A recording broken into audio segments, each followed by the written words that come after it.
Before first I want to thank everyone for being here, and I want to thank Serena in particular. It's really kind of amazing to see you speak every time.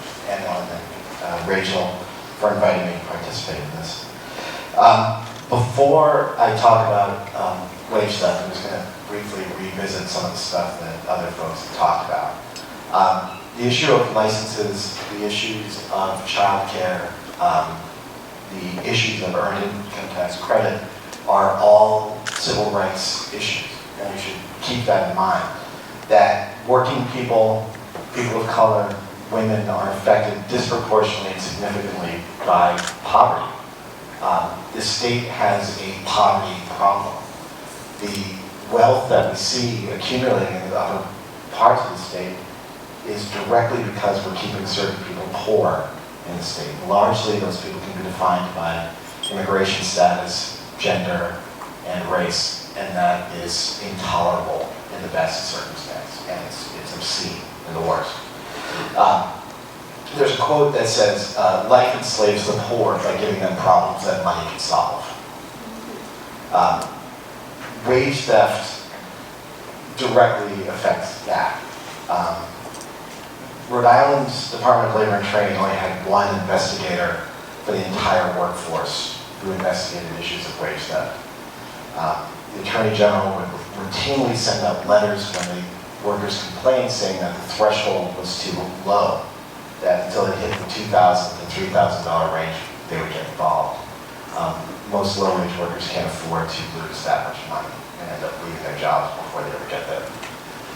When I was a business agent for a union, I worked for men and women who had contracts, were protected, and routinely were victims of wage theft. Just little things like their breaks would be shorted a couple of minutes here and there, but it would add up. And so contract enforcement, and I had tools to do that, was still an issue. For a worker without that level of protection, it's almost impossible. The hurdle of going to the Department of Labor and Department of Labor and Training is massive. You have to have agency. There's issues of language justice. There's issues of time. And there's also just fear, basic fear. The Department of Labor has a policy where enforcement is not a central issue. What they want to do is they work for compliance. And that means that if you're robbed of $35,000 or $3,000, and that collecting that money would put the employer at risk, they'll negotiate a lower rate. So we've seen workers who are owed tens of thousands of dollars get paid just $7,000 or $5,000 and told that they just have to deal with it. That's not fair. One of the reforms that Rhode Island had over 100 years ago was something called the mechanics lien.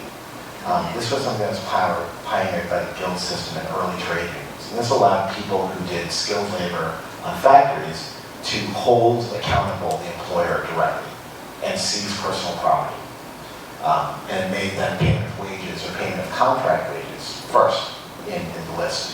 There's never been a right like that for individual workers. So we have introduced with some pretty powerful folks, such as Representative Maldonado, Shikarchi, Nesselbush, to allow individual workers to collect on their wages by applying a lien system on an employer. This actually takes it out of the hands of the Department of Labor and Training. It doesn't negate the use of the state in this process, but it empowers the worker to do a simple ownership claim. This is a different path to take. It's definitely not a real long-term solution, but it is one. Then with the earned sick leave, this is something that I have personal experience with, having had to take care of a father. My father was a prize fighter, and he suffered brain damage and Parkinson's disease. He required 24-hour care. He was a member of SEIU, and the union helped take care of him, but I had to do a large amount of the caretaking, the diaper changing, the bathing, all of that stuff. I had to change jobs frequently because the predictability of that illness, or the unpredictability of that illness required that I had to take a lot of time off. I also had to take time off for doctor's appointments for him. Earned sick leave is a path to caring for each other. It's a basic think that we should allow workers the right to be able to take care of each other and take care of their families and loved ones. It's something that's available to top earners in the state, but it's not available to low-wage workers at all. This causes real damage and real stress on families. Working people are, by nature, all of us are economically smart with our time and our effort. If we have to make a choice about losing wages or going to work or taking care of a loved one, we're going to balance out the illness over a roof, the doctor's appointment over food, transportation over self-care.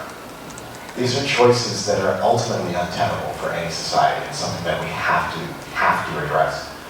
The bill that Representative Regenberg entered begins to start making this reasonable and applicable to every worker in Rhode Island. It's no substitute, however, for on-the-ground organizing by workers to take these things for themselves. None of this stuff is. There's a larger issue that's in play. Like, all these things are kind of coming together, and all of these things are considered anti-business or some way applying harsher regulations on employers, and none of them in reality are. We saw the same complaints historically when it came to child labor, when it came to removal of asbestos, when it came to non-smoking in restaurants. All of these things were the end of the world. It speaks to a mindset that says employers either are incapable of thinking of the long term or they don't have workers' interests in their heart. Making an economy that centers our citizens and our working families first, and making that the lifted up focus of everything that we do has to be what we do. And that's what we have to be doing every day. With Ben Walcott, who's hiding in the back there, who works with the Better Banks Committee, we worked on trying to get fair scheduling legislation.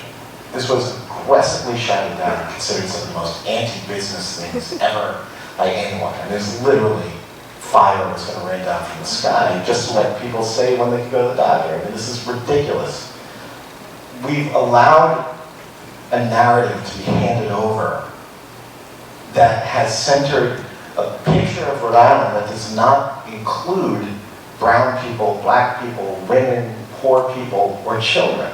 We've made an economy that is one of the uglier versions of what's possible. We just are told that we're coming out of a recession, but in the African American community and in the poor districts of Rhode Island and Providence in particular, unemployment's at 40%. This isn't just about wages, and it's not just about earned sick leave, and it's not just about child care, and it's not just about earned tax credit. It's about having an economy that's democratic. And the fact that we've put barriers to that democracy at every step of the way is something that groups like EPI, Jobs Justice, Enforcement of Morale, and AFL-CIO are working aggressively to tear down. Yet every time we say something reasonable, like maybe paying people who serve food equally, we're told that this is the end of industry forever, and that they're all going to leave. That's not possible. We have to push back on that more aggressively and say that the people that are really going to suffer when we make those threats, imagine if we took that kind of hostage taking. Imagine if we said things like that we would destroy an economy if we paid people. It's obscene in its face.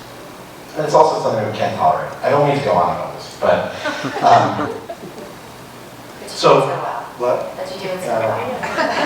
Yeah. So I can't not see issues of poverty and issues of workplace justice as anything other than civil rights. Mm-hmm. And I think for too long we've allowed our policy and allowed our organizations and allowed our language and allowed our definitions to be defined in ways other than as civil and human rights. Workers' rights are civil rights. Civil rights are immigrant rights. Immigrant rights are women's rights. We've been really good at separating these things and making these little compartments that have honestly made us, as Gaspar pointed out, had our policy, our lawmakers make us decide, dance for them.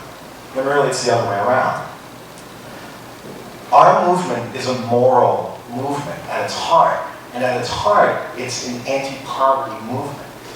At its heart, it's a movement that belongs to each and every one of us and the total ownership of each and every other person in the world. Solidarity has to be the language that we speak consistently if we're going to make this work. I know that we had people in the room who are lawmakers and who have occasionally been helpful, and I promise to be nice to them. But at the same time, we're seeing the barriers that they put up, or the arguments that they're saying, are not reasonable. There's 100,000 people in Providence. There's only 1 million people in the state. There's only 25,000 businesses in the state. If this was democratic, who would make those decisions that serve the people? Those 25,000 people? That doesn't seem like, that seems like an inversion. I think we can do better. I think we have to start owning this as a moral and civil rights issue. And until we do, it's not going to work. So we have to show up for driver's licenses, which means we have to show up for EITC. We have to show up for childcare. We have to show up for earned sick leave. We have to show up for each other. But it also means we have to show up for each other outside of the State House. We have to provide the physical, moral, and economic support that each one of our organizations so desperately needs to keep this work going. And until we're able to make that actual commitment, which means putting our skin in the game of our brothers and sisters, it's not going to work. So I'm going to ask, and with my because I have to ask something. Okay. How many people in the room are a member of the Job and Justice Coalition? You are. I know you are. All right, see, that's not enough. All of us should be linked to each other more tightly. Like, I know that we're all brought together by EPI, but we're not tight enough. I need to know what you guys are doing, and you guys need to know what we're working on, so that way when it's time for us to get out there, that I can rely on you and you can rely on me. If we're going to have a moral movement and a civil rights movement that's going to be effective and a democracy that everyone belongs to, we are going to have to actually start committing to each other emotionally, physically, and use what Sarita pointed out so beautifully, is our love for each other as the thing that motivates us. And so I'm hoping that we can do that, and I'm hoping that days like today are going to be less forward. So I know I got off the legislation, but you'll figure it out. Thank you, Mike.